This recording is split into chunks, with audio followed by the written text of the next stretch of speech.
Hello guys, मैं आपकी Gita ma'am आज आपके लिए लेकर आई हूँ वुड डिस्पैच 1854। यह उच्च शिक्षा के विषय में पहली नीति थी। इसको ब्रिटिश भारत में अंग्रेजी शिक्षा का मैग्ना कार्टा कहा जाता है। तो इसका क्वेश्चन आता है आपके कि वुड डिस्पैच का दूसरा नाम क्या है। तो क्या नाम है? Magna Carta. इसे Wood dispatch sir Charles Wood के नाम पर जाना जाता है, क्योंकि चार्ल्स वुड की उपस्थिति में इसे लाया गया था। इस रिपोर्ट में सरकार से प्राथमिक और विश्वविद्यालय शिक्षा पर बल देने के लिए कहा गया था।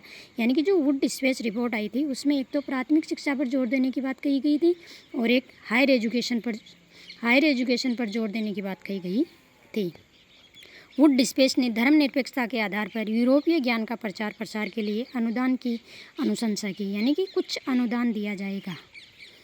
इस दस्तावेज को जन शिक्षा की दिशा में बड़ा कदम माना जाता है। यानी मैग्ना कार्टा को भारत में शिक्षा के लिए अच्छा माना जाता है।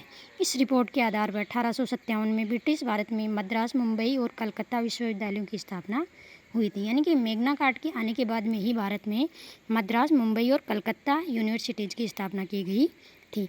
इस रिपोर्ट ने शिक्षा अनुदेशन के लिए उच्च शिक्षा हेतु अंग्रेजी माध्यम और निचले स्तर के लिए मातृभाषा होने की अनुशंसा की थी। यानी कि वुड डिस्पैच रिपोर्ट में ये कहा गया था कि हायर एजुकेशन के लिए अंग्रेजी माध्यम होना चाहिए और प्राथमिक स्तर के लिए मातृभाषा होना चाहिए। तो इस प्रकार से हम वुड डिस्पैच जो आया था हमारे भारत में उसकी अनुशंसा करते हैं।